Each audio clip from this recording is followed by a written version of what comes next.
Halo, perkenalkan, nama saya Jonis Awang dari kelas 5D dengan NIM 21134179. Di sini saya akan menjelaskan tentang 8 standar nasional. Standar nasional pendidikan adalah upaya peningkatan mutu pendidikan memerlukan perencanaan, pelaksanaan, dan pengawasan pada setiap aspek pendidikan. Perencanaan, pelaksanaan, dan pengawasan pendidikan memerlukan suatu standar minimal agar pengukuran kualitas pendidikan mudah dilakukan.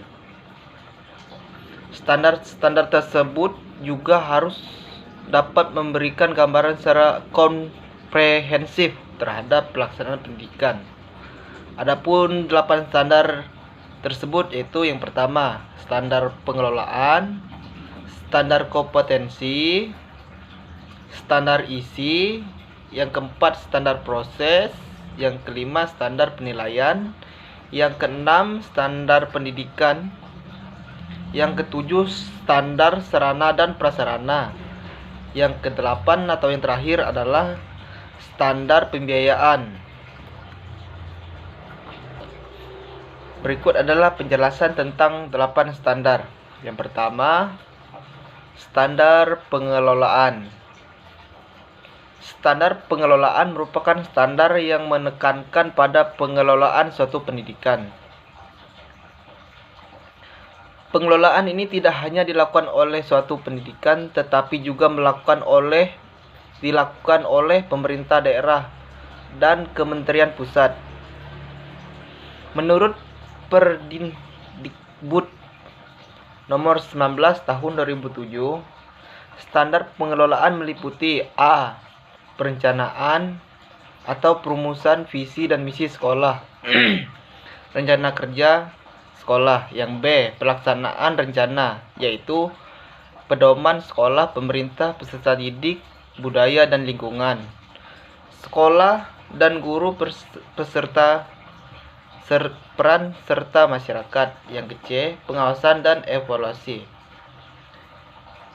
yaitu pengawasan, evaluasi diri dan akreditasi sekolah. Yang D. Kepemimpinan sekolah. Dan yang E. Sistem informasi manajemen. Yang kedua itu standar kompetensi kelulusan atau SKL. Standar kompetensi kelulusan merupakan standar yang menentukan kriteria minimal kompetensi yang harus dimiliki oleh siswa telah menyelesaikan pendidikan jenjang tertentu. SKL menentukan pada 3 dimensi yang meliputi dimensi sikap, pengetahuan, dan keterampilan.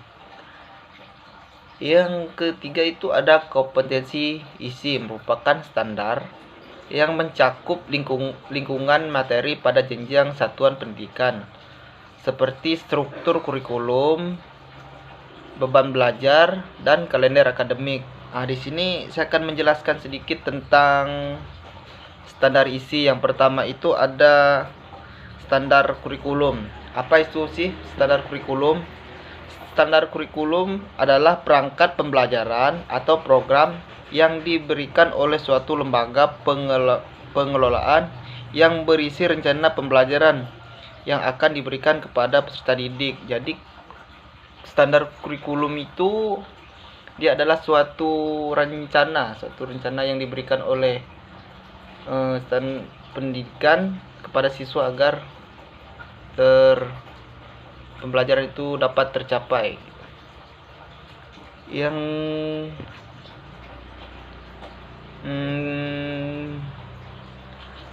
kedua itu di standar isi ada beban belajar. Beban belajar itu adalah apa sih yang menjadi hambatan peserta didik, apa sih yang menjadi hambatan peserta didik dalam mengikuti pembelajaran tersebut. Yang ketiga dalam standar isi itu adalah kalender akademik, di mana dalam kalender akademik itu tercantum apa sih kegiatan-kegiatan dalam kalender tersebut.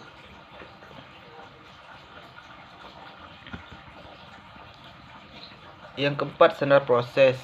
Standar proses merupakan standar dalam pengelolaan proses pembelajaran pada masing-masing satuan pendidikan.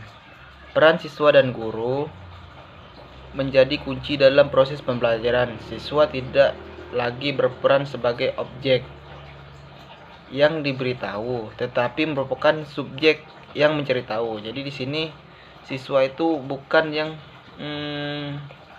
objek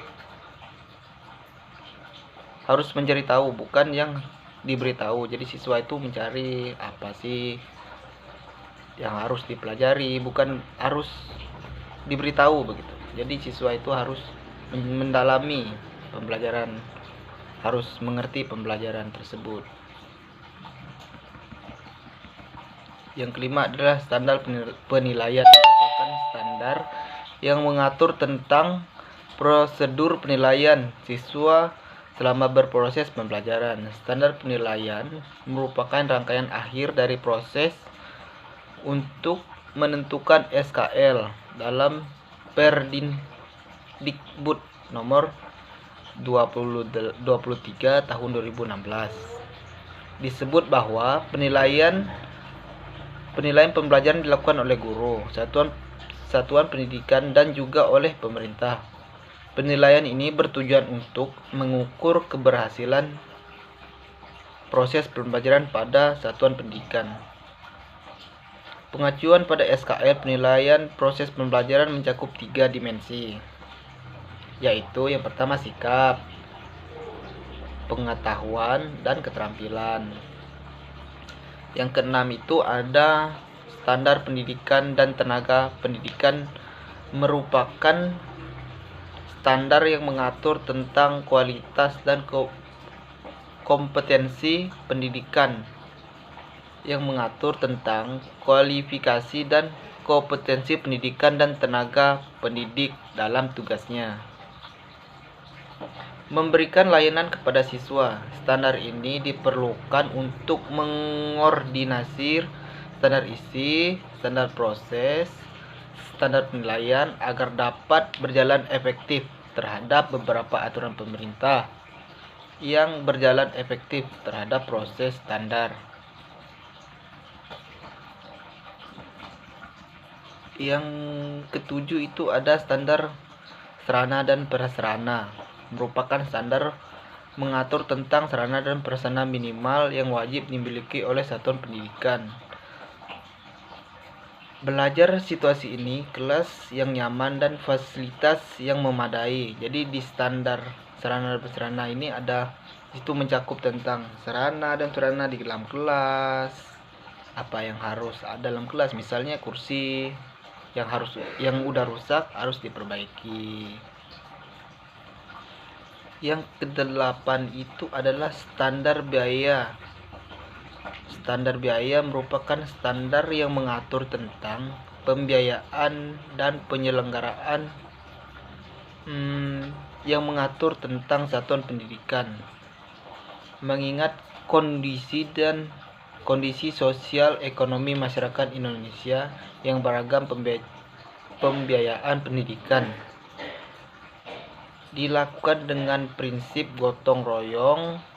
Pembiayaan pendidikan terbagi menjadi 3 jenis, yaitu yang pertama biaya investasi atau sarana dan prasarana. Yang B, biaya operasi, yaitu personalia dan non personalia. Dan yang B, biaya personal setiap siswa.